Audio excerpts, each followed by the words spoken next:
Welcome to the Deep Wealth Podcast, where you learn how to extract your business and personal deep wealth. I'm your host, Jeffrey Feldberg. This podcast is brought to you by Deep Wealth and the 90-Day Deep Wealth Experience. When it comes to your business deep wealth, your exit or liquidity event is the most important financial decision of your life. But unfortunately, up to 90% of liquidity events fail. Think about all that time and your hard-earned money wasted. Of the quote-unquote successful liquidity events, most business owners leave 50% to over 100% of the deal value in the buyer's pocket and don't even know it. I should know. I said no to a seven-figure offer and yes to mastering the art and the science of a liquidity event. 2 years later, I said yes to a different buyer with a 9-figure deal. Are you thinking about an exit or liquidity event? Don't become a statistic and make the fatal mistake of believing the skills that built your business are the same ones to sell it. After all, how can you master something you've never done before? Let the 90-Day Deep Wealth Experience and the 9-step roadmap of preparation help you capture the best deal instead of any deal. At the end of this episode, take a moment and hear from business owners like you who went through the Deep Wealth Experience. Gregory Shepard is a 20-year startup veteran, angel investor, author, and serial entrepreneur with 12 liquidity events under his belt in BioTech, TransTech, AdTech, and MarTech industries, 2 of which were sold as part of a $925 million transaction that won 4 private equity awards for transactions between $250 million and $1 billion. Gregory has accomplished all of this while existing with 7 neurodivergent conditions, including autism and dyslexia. As a Forbes Book Author, contributor, and Forbes Podcast Host, his work has been featured or quoted in Fortune, Entrepreneur, The New York Observer, The Deal, and Thrive Global. Gregory has appeared on TV, radio, and over 100 popular podcasts and has been featured as a TEDx and Keynote Speaker at multiple conferences and universities worldwide. Gregory is a co-founder of Boss Capital Partners, the creator of Boss, Business Operating Support System, an open-source methodology developed to empower entrepreneurs while increasing startup success rate, and the founder of Boss Startup Science Academy. He has recently launched a new platform that includes a pre-accelerator, an academy, and a networking ecosystem to aid founders in their startup success. Gregory speaks regularly on several topics, including these and many more. How I went from selling rattlesnakes to making money in my teens to selling to eBay for over $900 million. How having 7 neurodivergent conditions, including autism and dyslexia, has actually amplified my success. Thinking early and often about an exit strategy is essential for a startup success. Why does every startup need to go through 7 phases when building a business to sell? How will entrepreneurs' ability to scale businesses change the world? And what is the problem with Silicon Valley thinking when it comes to raising capital for your business? Using fearless optimism and steadfast determination, Gregory uses Silicon Valley's deal-making culture to spread his message of altruistic capitalism and inject capital into the hands of fearlessly ambitious, creative, and passionate underserved entrepreneurs looking to spark positive change in the world. Welcome to the Deep Wealth Podcast, and you heard it in the official introduction. How do I even come on the show and even talk after an introduction like that? But wow, do we have a guest for you today? We have a veteran from a startup side, an investor side, a thought leader, a serial entrepreneur with 12 liquidity events, a Forbes Book Author, an author, you name it, he has done it, but he is one heck of an incredible guy, as you're going to hear today. So Gregory, welcome to the Deep Wealth Podcast. It's really a pleasure and a delight to have you with us. And I am so curious, Gregory, there's always a story behind the story. What's your story? What got you to where you are today? First off, thank you. Thanks for having me also. I appreciate it. And it's an honor. And I think I can tell you that I have autism and dyslexia and synesthesia and a savant. So growing up was really rough for me. And I had started businesses because I had no other choice growing up. We were American poor. I always say poor, but it's like American poor because there's a difference between other countries in the United States or even North America for that matter.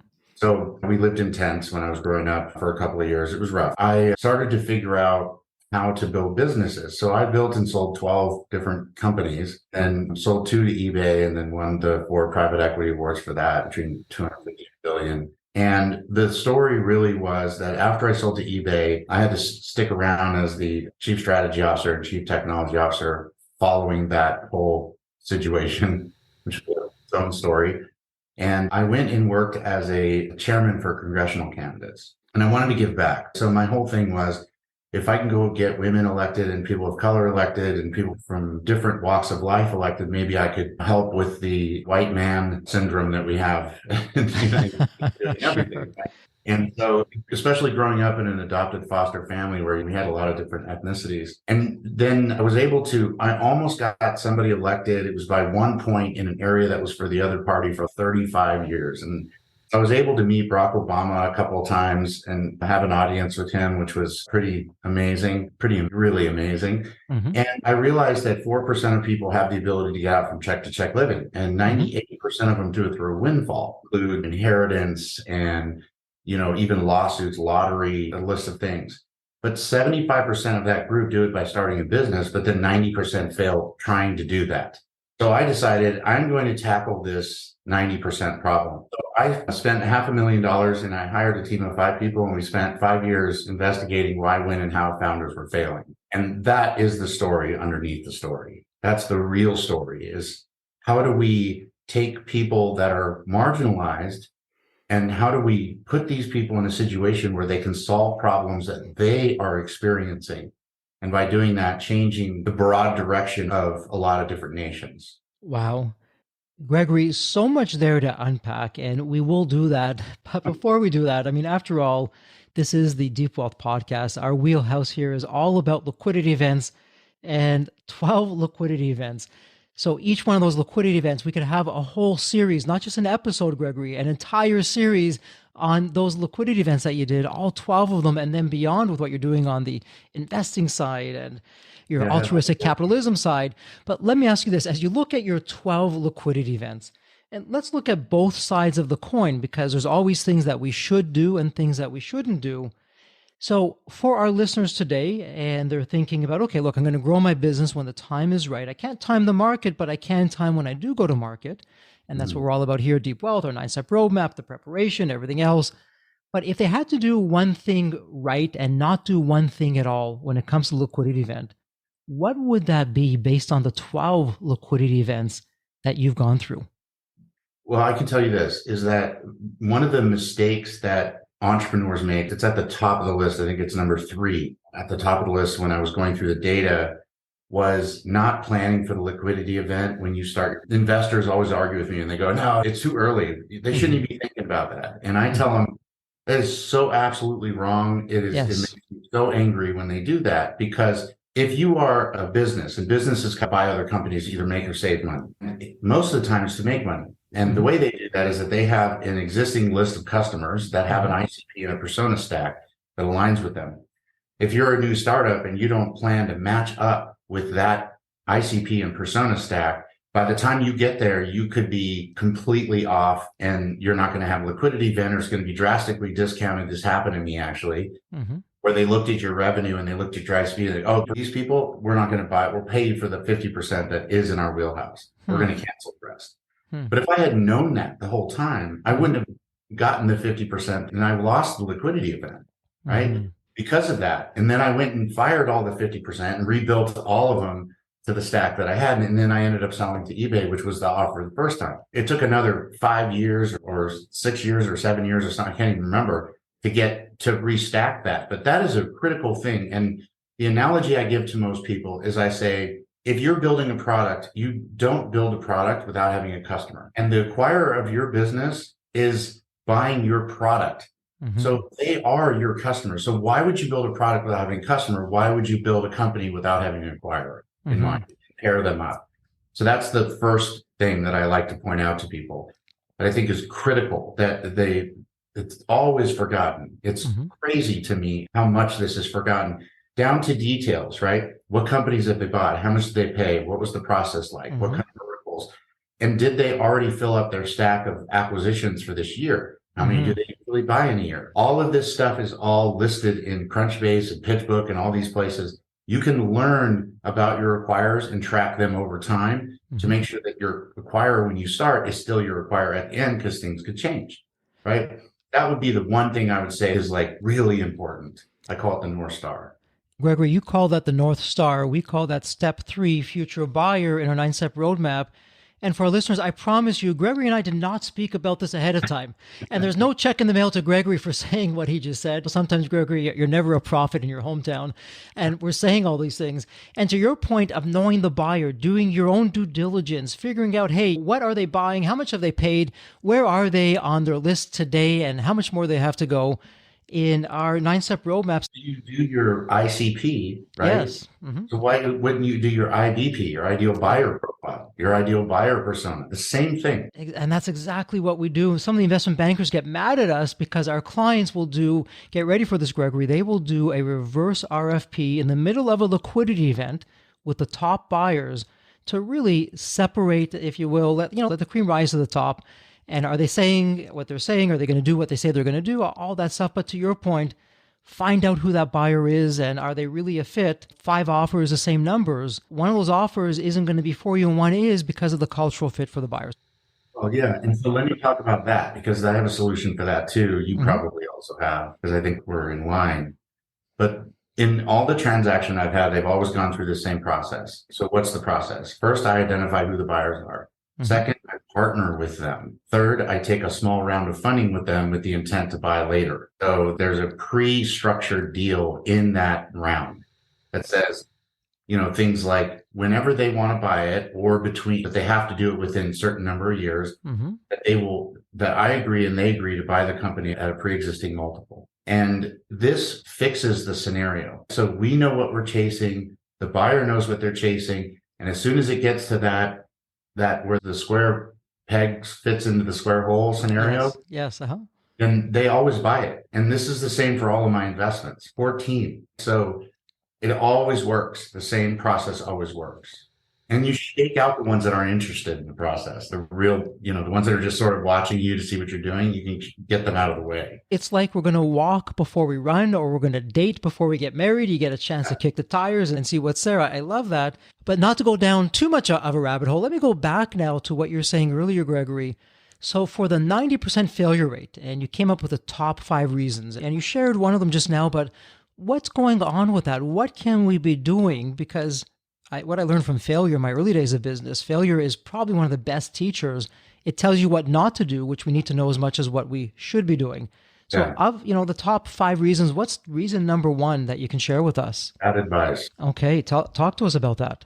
Yeah. So, and number 2 is not understanding the life cycle. So bad advice it showed up in, I've done, at the time that I posted this, when I started completing the book stuff, it had been, it's a few years ago. And so I had done like 1,200 one-on-one interviews. Wow. Now I've done, I don't even know, maybe 3,000 or 4,000. And in those scenarios, the amount of times that it showed up as bad decisions, but what was behind the decisions was actually bad advice. And this isn't all investors, clearly, right? So if you're an investor and you're listening, I'm not talking to you if you don't do this, but most of the investors, because I get chewed out for that all the time, but most of the investors that are giving these founders bad advice, because what the investors are, a lot of them are, some cat that graduated from some fancy school, got a job with investment, and they're dealing with the early stage of these portfolios. And then they have their partner, general partner, or up the line or whatever. They're not the LP. They're not the actual investor a lot of the time. This accounts for accelerators, funds, and so on and so forth. Sometimes you talk to an angel, but in most of these scenarios, even as an angel, there's very few investors that actually have experience as a founder. And so when you run into these scenarios, you have investors telling you what they think from listening to founders, not from being a founder. And there's a difference between learning how to ride a bicycle and riding a bicycle. So the bad advice comes most of the time from the investors. They're telling them things that they've heard or they saw work or whatever. And the founder will say, oh, they're the investor. They're the top of the food chain. I'm going to steer my business around. And they end up detaching things, and it creates a whole bunch of problems. And so the same thing so you have some investor who, was a lawyer and made a bunch of money and now they're an angel, or somebody that just graduated from school representing a VC or whatever. And this is really a big problem. They should not be giving people advice because of the way that they're seen in the eyes of the founder, unless they actually know what they're talking about. That is a huge problem. The other side of it is sometimes the mentors. Same thing. If you're a good mentor, I'm not talking to you, but they're the accelerators, et cetera, or they'll get mentors or they'll get advisors. And in a lot of these scenarios, these people are, giving free, using quotations, free advice, but they're really trying to get a customer. So there's a lawyer trying to get a customer, an accountant trying to get a consultant, trying to get a customer, a product person, an engineering house trying to get a customer, on and on. So they will go in and they'll give these people advice. And again, this is my mentor that the group has assigned me to. I'm listening to everything they say, and they'll get misled. If you're a founder, you have to really pay attention to what's in your gut. Like, where do you think this should go? And focus on that. Now, all of that said, there's one caveat to that. And that is that if you're a founder and you're starting a company, when you first start that company, it's your vision. And at a high level, it's always your vision, right? To move the company forward. But at an incremental level, more of a micro level, the small things all come from the customers. So as soon as you get an MVP, you listen to the customer on the details, but not on the big picture. And you leer of anybody giving you advice and make sure you do your homework. If you get some one-hit wonder, which is really frequent, you get somebody that just happened to have an exit, stumbled through it and got an exit, or the market was in their favor, the waves were coming in and pushed them through. You got to be careful, because that person only has the experience that they have in that one experience, which may be different, especially these days with the market being really tough. So the way I think about an exit is I think that there's a bull market and there's a bear market. And when, like I said earlier, when you're trying to sell a company, they buy them to either make or save money. So if you're in a bull market, it's make money. If you're in a bear market, it's save money. Your strategy changes to the market so that you're working with this current stream of wind that's already happening. So you go in it instead of trying to swim upstream like a salmon. So that whole stack has to do with this bad advice, where this bad advice seems to penetrate into the founders because of who it's coming from. Think about a kid talking to their parent or a teacher. So the people that are giving the advice need to be really cautious, because you can destroy your own investments and people's lives. And the people that are listening to the advice need to be they need to understand the person that's giving the advice much more than they do usually, and just not buy into it and say, oh, that's my person. Okay. Absolutely, Gregory. And, for our listeners, you've heard me talk about this before, Gregory. I'm going to just really over-exaggerate just to make the point, but you're so on base with what you're saying.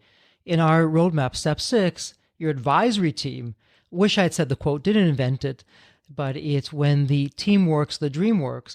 And so as an example, you're thinking of having a liquidity event, and your sister's best friend's cousin's uncle's friend happens to be a general lawyer that you're going to bring on board because you got a terrific rate, as opposed to going out and hiring an M&A lawyer. We can all see where this is going.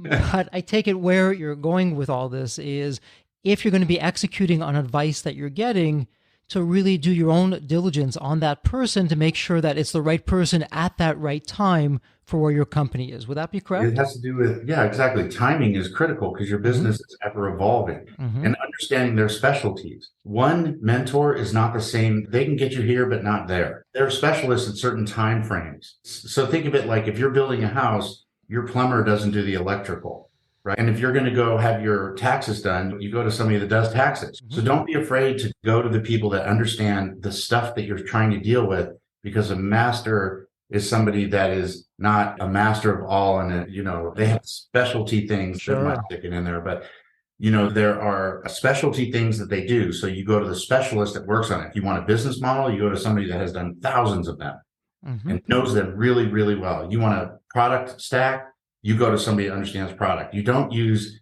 an investment banker or a mentor or something for everything. Your go-to-market person isn't going to know how to help you to get to your MVP. Sure. And Gregory, I suppose this question is a little bit more on the art side than the science side.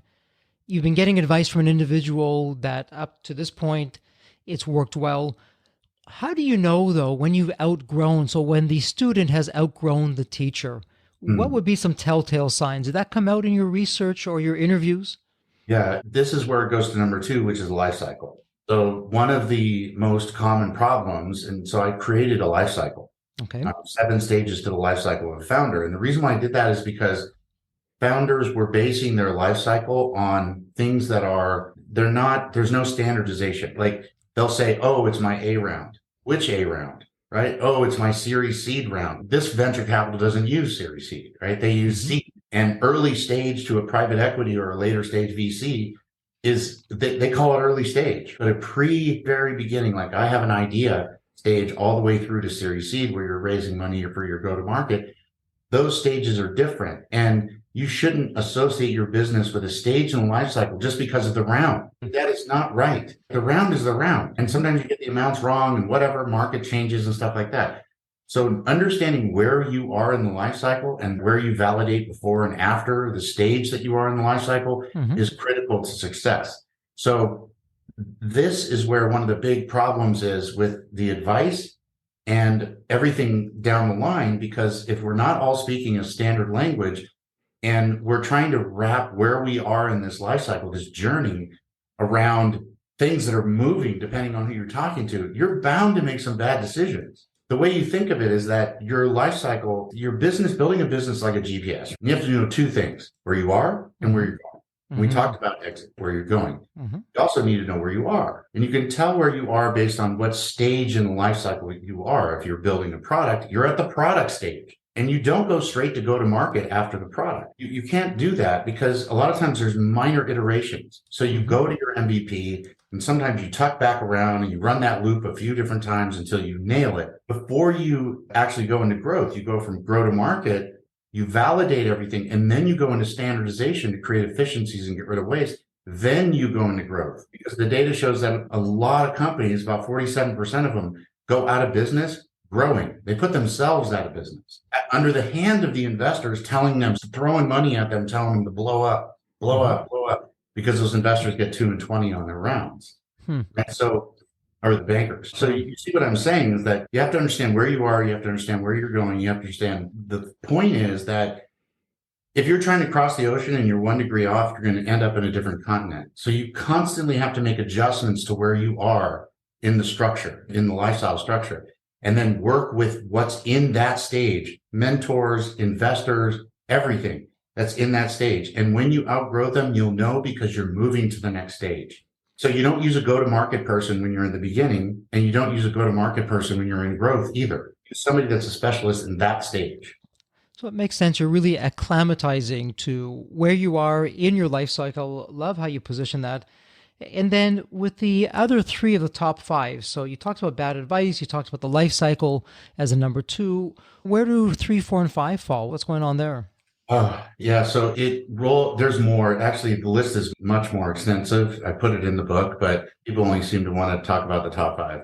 And some of the other ones are also really detrimental. It just happens later on. Another one of them that is really common is people moving from product into growth and skipping over go to market. So they basically will go straight from, okay, we got product fit, boom, nail the accelerator, spend a whole bunch of money on advertising. They raise money, dilute their cap table, get themselves into trouble, usually overvalued, which is what we've seen in the market. This whole problem that we're having right now is due to overvaluation. Mm-hmm. It's obvious because the banks are going out of business because they're not as worth as much as they've financed them.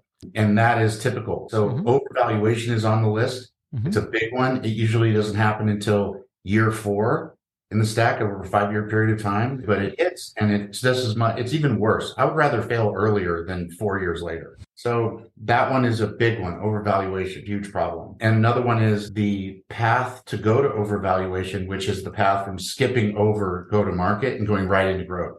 If you go from your product into go to market, you go from go to market directly into growth and don't go through standardization and optimization in the process, the problems that you missed become inflated by massive multiples, by Mm-hmm. exponentially when you go into growth. So if you've missed things, you can put yourself out of business because you didn't know things when you started to throw the throttle down, which makes all the problems that are unseen seen. Interesting with how you're going in there. But let me ask you this, Gregory, because you mentioned this a little earlier and just now.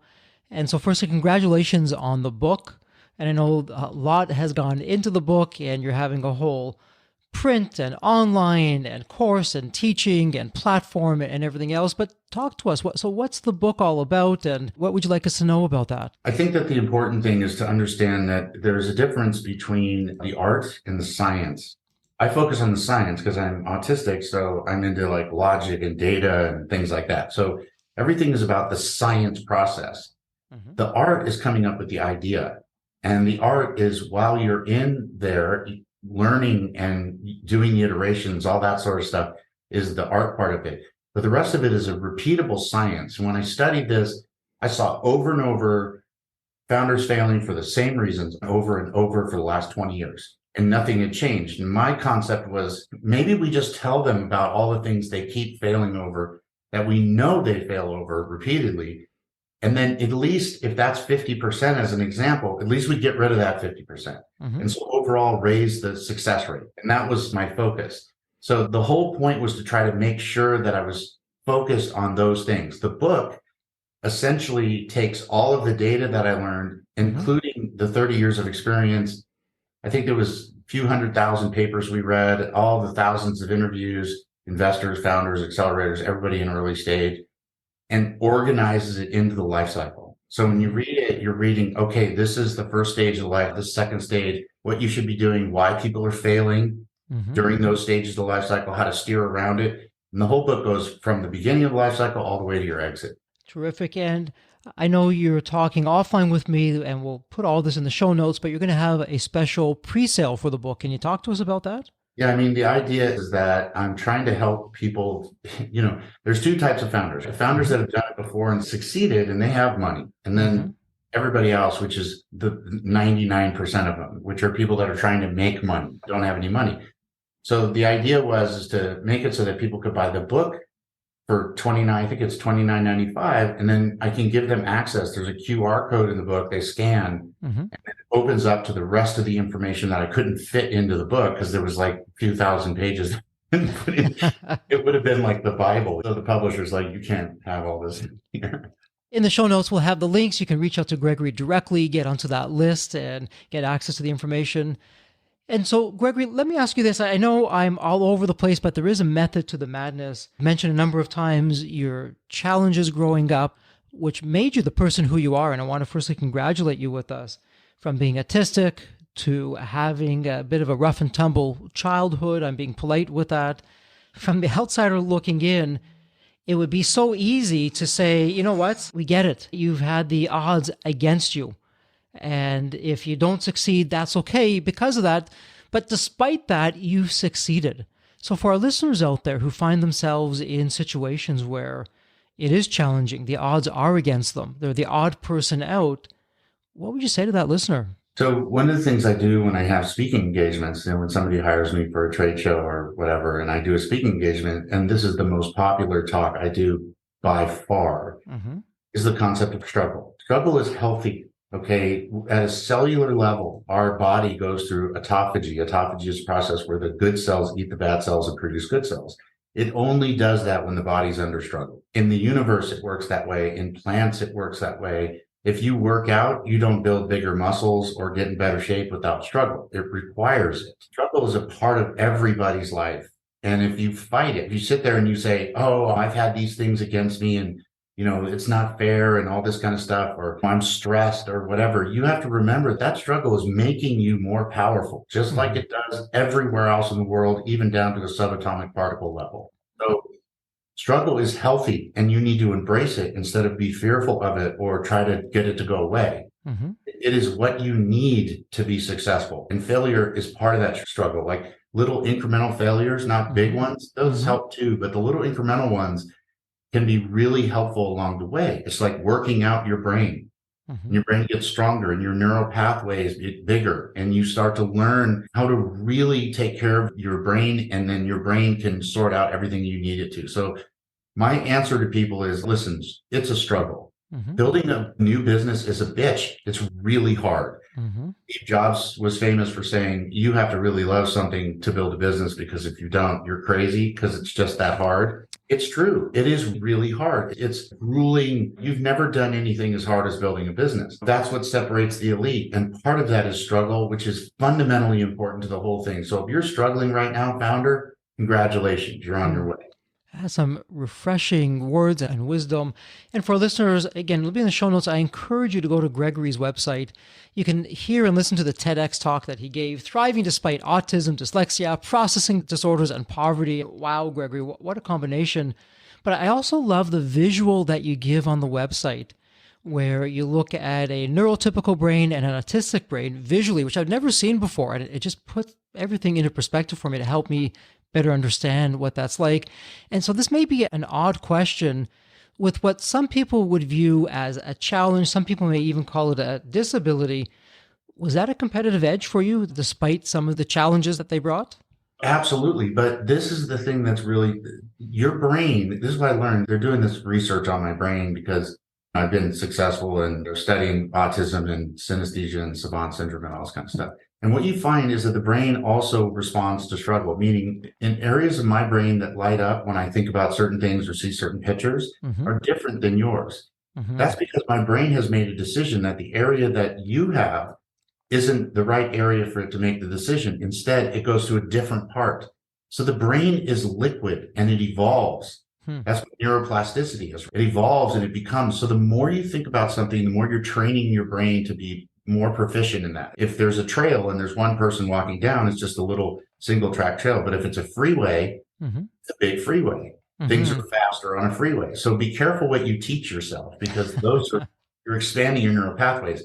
And so when you see that picture, what you see is autism firing all over the place instead of just in certain places like everybody else. And because of that, you're getting information from different parts of your brain that process and come up with answers differently. I used to think I have a defective brain. I was called a lot of names and beat up in school and stuff because I was in special ed. And now I just think I just have a different operating system. Neurotypical people and autistic people, or people that are neurodivergent, just have different operating systems. And it is an advantage. But here's the thing that I learned. Everybody has those, we call them superpowers in the neurodivergent community. But everybody has those superpowers. Right now, you're doing this podcast. It's obvious your interview is fantastic. The way you speak is fantastic. You're giving me lots of opportunities. That is a superpower that you have. He has them. It's not just autistic people or people that are neurodivergent. Everybody has them. You have to find them, and then you have to expand those neural pathways so that you can become better and better at the things that you already have superpowers in. Yeah, what a terrific way of just explaining that and taking how really some people look at a topic with negativity towards it. Hey, actually not really. It's a superpower. We've just never recognized it at that. And here's how you can look at it.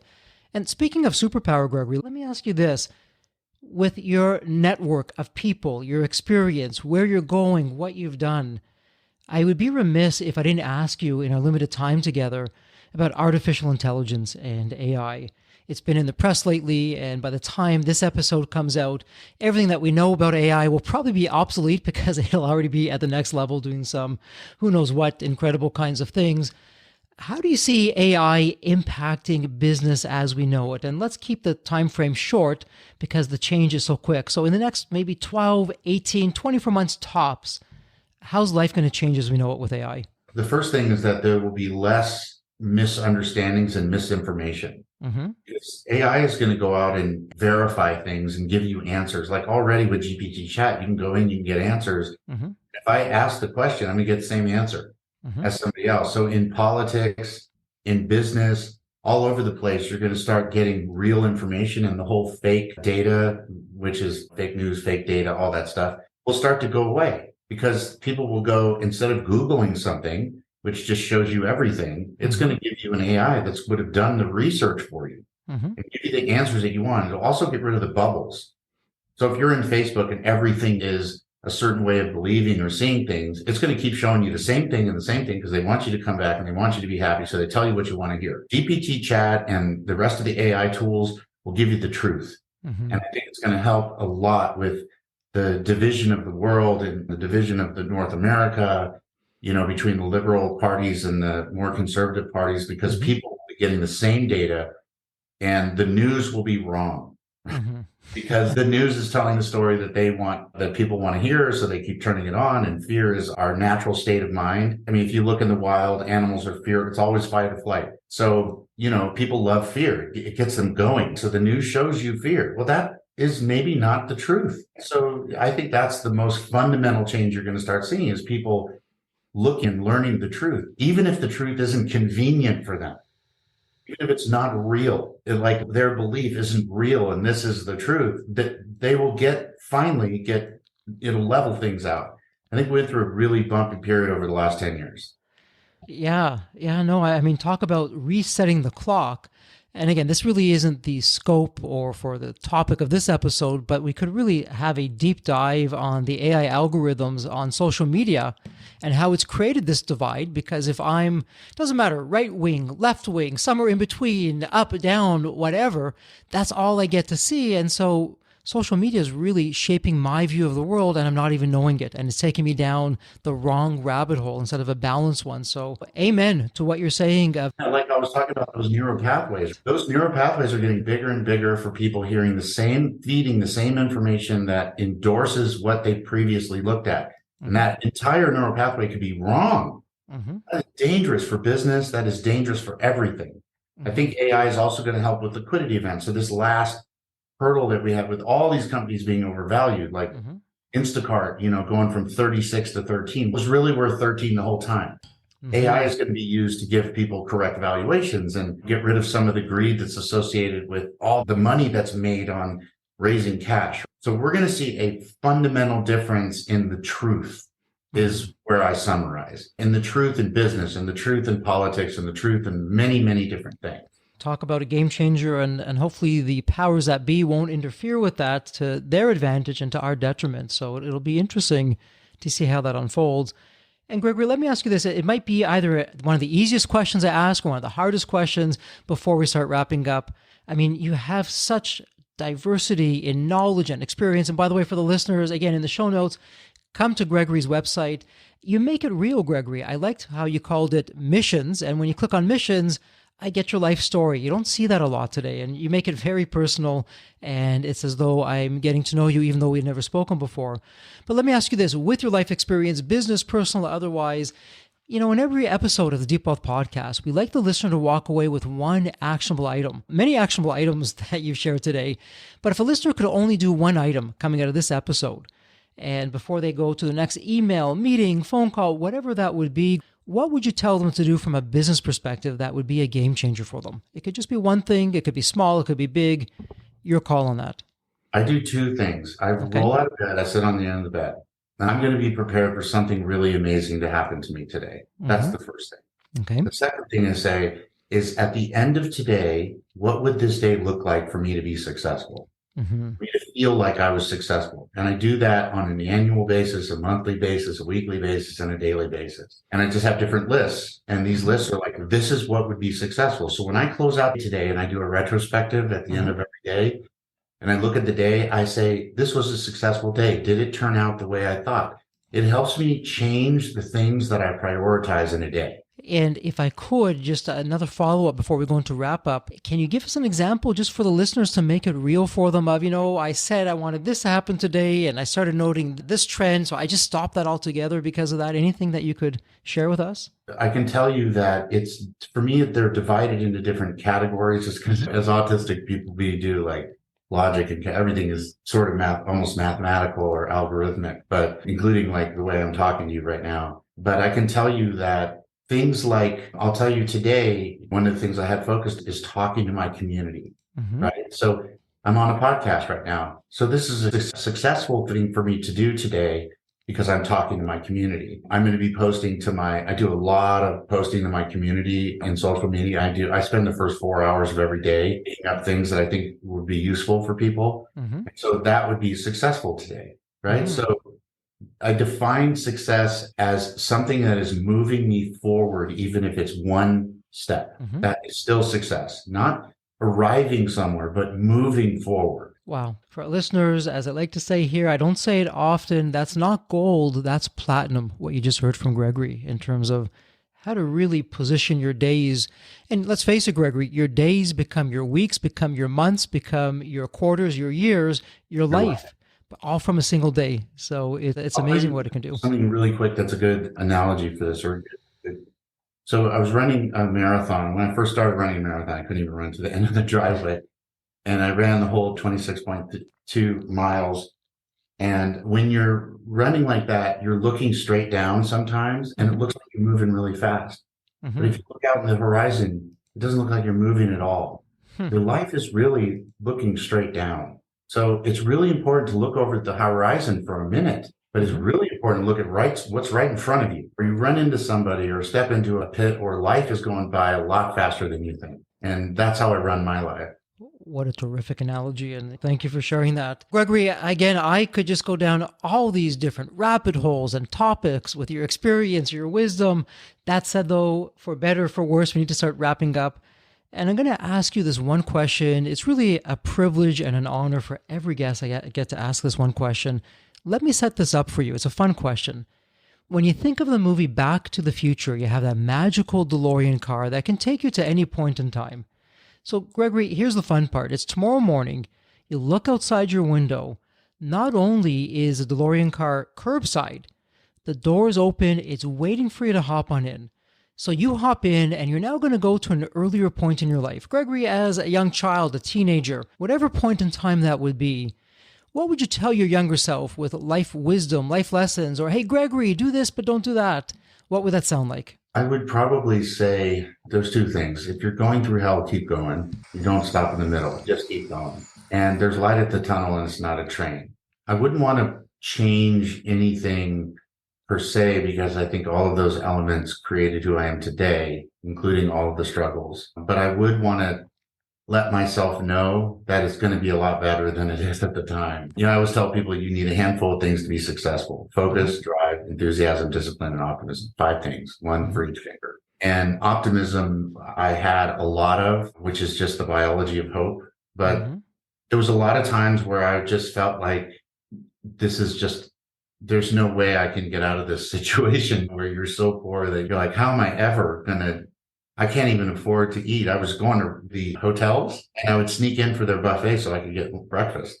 For lunch at a happy hour. I'd get dinner at a happy hour, pretend like I was going to meet somebody. But, it seems like there's no way, but you have to remember that there is. And I think it would be important to tell my past self that there is a way. I just have to keep doing what I'm doing. I wouldn't want to change it. You know what? It's really advice that I hear often. You're in terrific company, Gregory, because people are saying what you're saying. Hey, if I changed something back in the day, I wouldn't be the person that I am today. The journey that I have would be different. And so what I'm hearing you say is, hey, I wouldn't change it, but I would tell myself, as crazy or as negative or as bad as it may seem, hang in there, it's going to be okay. And that's just terrific advice for our listeners of what a way just to look at where you are. Another way, and other things that I've heard that really resonate, Gregory, is what you're saying is call it what you want. Some people call it the universe or life or God, whatever it means for you. You are where you are today because that's where you're supposed to be. And anything that you're in your life right now, good, bad, or otherwise, it's there because you can handle it. As crazy or as off-kilter as it may seem, you have everything that you need to be able to handle it. I agree. You have to be optimistic about everything that you're doing because otherwise you're going to go nowhere. So. Yeah, words well said. Well, Gregory, let me ask you this. Again, we'll have all of this in the show notes. It is a point and a click for our listeners. If somebody has a question, they want to get on the pre-order list for the book, or they want to learn more, where's the best place online that they can contact you? GregoryShepard.com is my website, and there's a form you can contact, or any of it, like LinkedIn primarily. But they should subscribe to my social media because I give away a lot of free stuff in there constantly, from YouTube videos all the way up to Instagram. I do a minute mentor. And there's a lot of good stuff in there that people should go into. But yeah, my website is the primary, GregoryShepard.com. Terrific. And again, for listeners, all in the show notes, can't get any easier. Point, click, you're there. So Gregory, it's official. This is a wrap. Thank you so much for your insights and your wisdom. And as we like to say here at Deep Wealth, may you continue to thrive, may you continue to prosper, and please keep healthy and safe. Thank you so much. The Deep Wealth experience was definitely a game changer for me. This course is one of the best investments you will ever make, because you will get an ROI of 100 times that. Anybody who doesn't go through it will lose millions. If you don't have time for this program, you'll never have time for a successful liquidity. I mean, it was the best value of any business course I've ever taken. The money was very well spent. Compared to when we first began, today I feel better prepared, but in some respects, maybe less prepared, not because of the course, but because the course brought to light so many things that I thought we were on top of that we need to fix. I 100% believe there's never a great time for a business owner to allocate extra hours into his or her week or day. So it's an investment that will yield results today. I thought I will reap the benefit of this program in 3 to 5 years down the road. But as soon as I stepped forward into the program, my mind changed immediately. There was so much value in the experience that the time I invested paid back so much for the energy that was expended. The Deep Wealth experience compared to other programs is the top. What we learned is very practical. Sometimes you learn stuff that is great to learn, but you never use it. The stuff we learned from Deep Wealth experience, I believe is going to benefit us both. I've done an executive MBA. I've worked for billion-dollar companies before. I've worked for smaller companies before I started my business. I've been running my business successfully now for getting close to a decade. We're on a growth trajectory. Reflecting back on the Deep Wealth, I knew less than 10% what I know now. Maybe close to 1% even. Hands down the best program in which I've ever participated. And we've done a lot of different things over the years. We've been in other mastermind groups, gone to many seminars, workshops, conferences, retreats, read books. This was so different. I haven't had an experience that's anything close to this in all the years that we've been at this. It's 5-star, A+. I would highly recommend it to any super busy business owner out there. And Deep Wealth is an accurate name for it. This program leads to deeper wealth and happier wealth, not just deeper wealth. I don't think there's a dollar value that could be associated with such an experience and knowledge that could be applied today and forever. Are you leaving millions on the table? Please visit www.deepwealth.com/success to learn more. If you're not on my email list, you'll want to be. Sign up at www.deepwealth.com/podcast. And if you enjoyed this episode, if it added value, if you walked away with some new insights and strategies, please leave a review on your favorite podcast channel. Reviews help us reach new listeners, grow the show, and continue to create content that you'll enjoy. And as we wrap up this episode, as always, please stay healthy and safe.